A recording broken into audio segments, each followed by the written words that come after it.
Bom dia, estamos no dia 184 de leitura da Bíblia. Começaremos com Marcos, capítulo 12, versículos de 1 a 27. A parábola dos lavradores maus. Depois Jesus começou a falar-lhes por parábola. Um homem plantou uma vinha, pôs uma cerca em volta dela, construiu um lagar, edificou uma torre e arrendou a vinha a uns lavradores. Depois ausentou-se do país.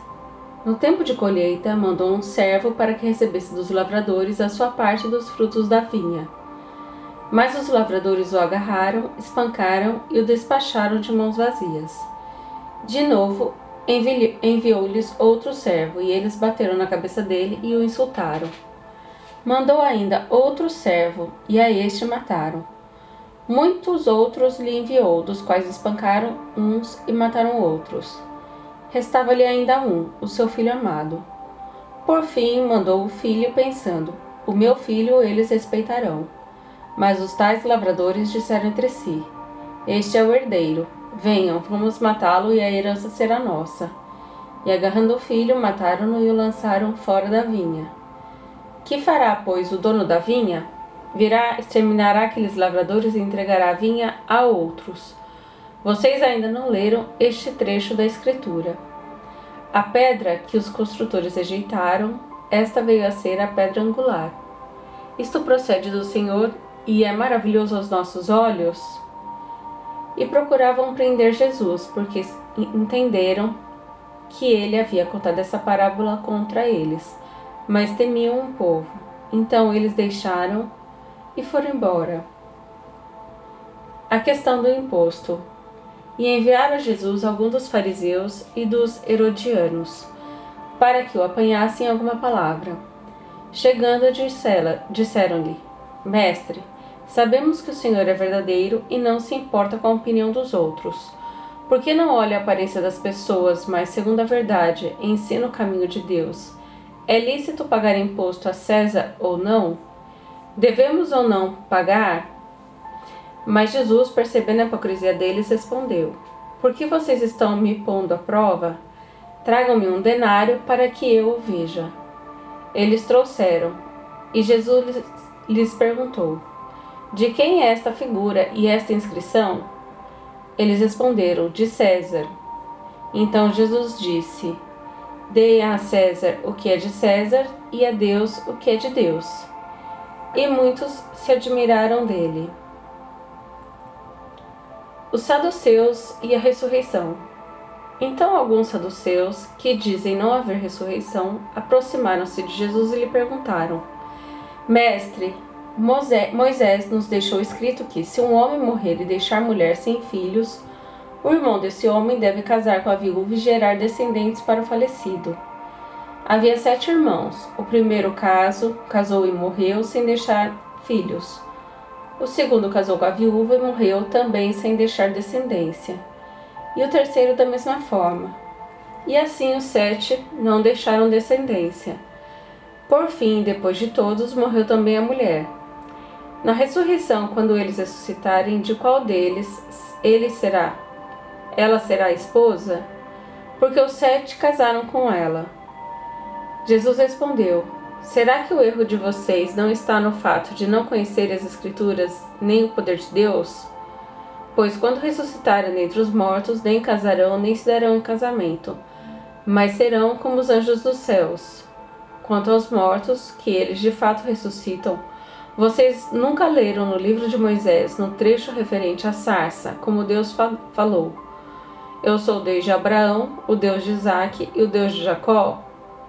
Ele não é Deus de mortos, e sim de vivos. Vocês estão completamente enganados.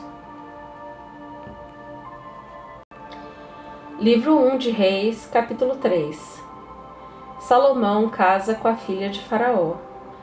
Salomão aliou-se com Faraó, rei do Egito, pois tomou por mulher a filha de Faraó.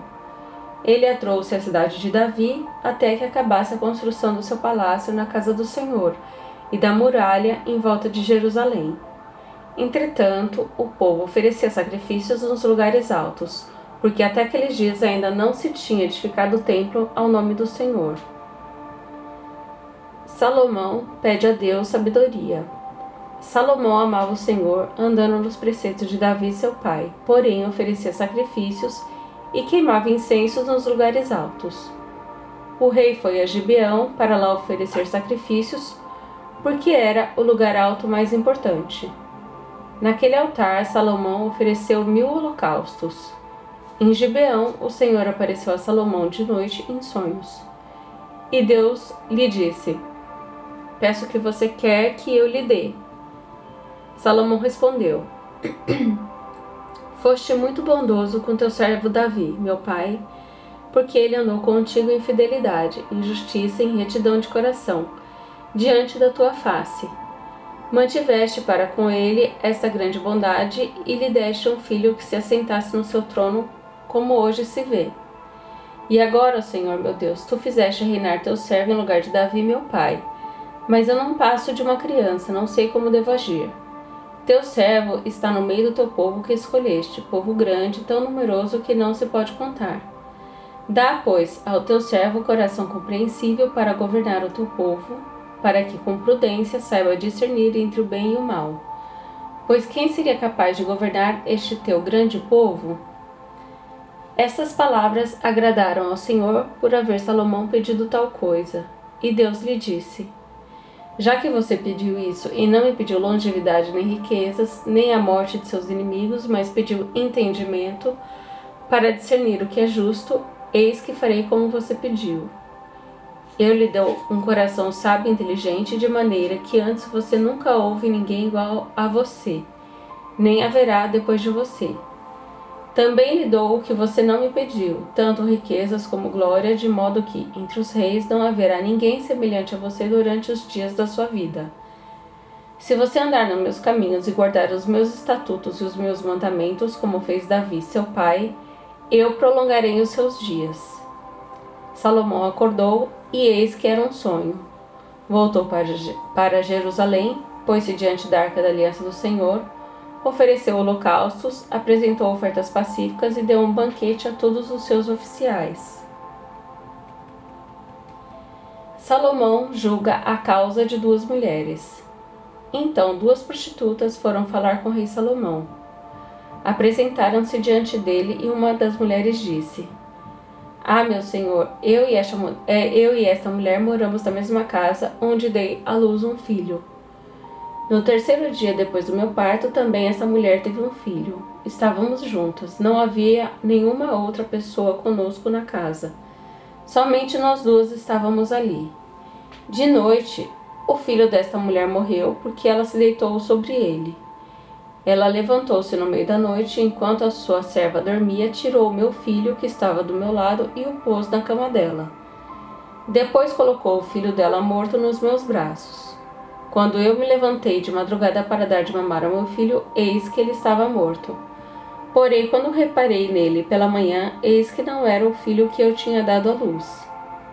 Então a outra mulher disse: Não, o que está vivo é o meu filho, o seu é que está morto. Porém a primeira mulher respondeu: Não, o que está morto é o seu filho e o meu é o que está vivo. E assim elas falaram diante do rei. Então o rei Salomão disse: Essa diz: O que está vivo é meu filho e o seu filho é o que está morto. E a outra responde: Não, o que está morto é o seu filho e o meu filho é o que está vivo. E o rei continuou: Tragam-me uma espada. E trouxeram uma espada diante do rei. Então o rei disse: Cortem o menino que está vivo em 2 partes e deem metade a uma e metade a outra.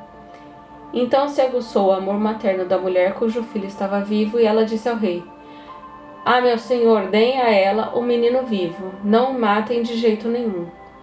Porém a outra dizia: Ele não será nem meu, nem seu, podem cortá-lo ao meio.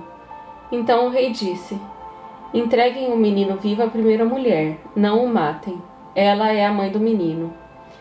Todo o Israel viu a sentença que o rei havia proferido, e todos tiveram profundo respeito ao rei, porque viram que havia nele a sabedoria de Deus para fazer justiça. Oséias, capítulo 6. Arrependimento fingido. Venham e voltemos para o Senhor, porque Ele nos despedaçou, mas vai nos curar. Ele nos feriu, mas vai atar as feridas. Depois de 2 dias nos dará a vida, e ao 3º dia nos ressuscitará, e viveremos diante dele.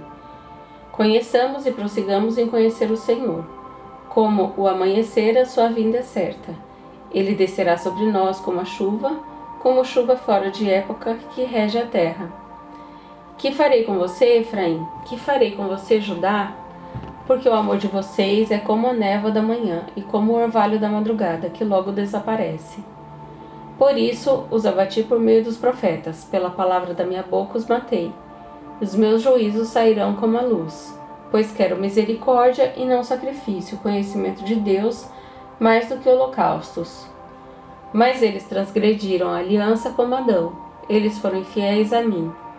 Gileade é a cidade dos que praticam a justiça, manchada de sangue, como bandos de assaltantes que espreitam alguém. Assim é a companhia dos sacerdotes, pois matam no caminho para Siquém, praticam perversidades. Vejo uma coisa horrenda na casa de Israel. Ali está a prostituição de Efraim. Israel se contaminou.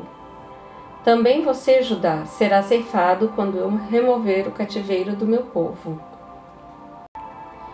Oséias, capítulo 7, versículos 1 e 2.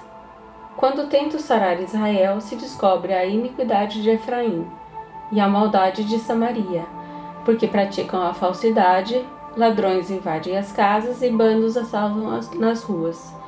Não se dão conta de que eu me lembro de todas as suas maldades. Agora estão rodeados pelas suas más ações, que são sempre diante de mim.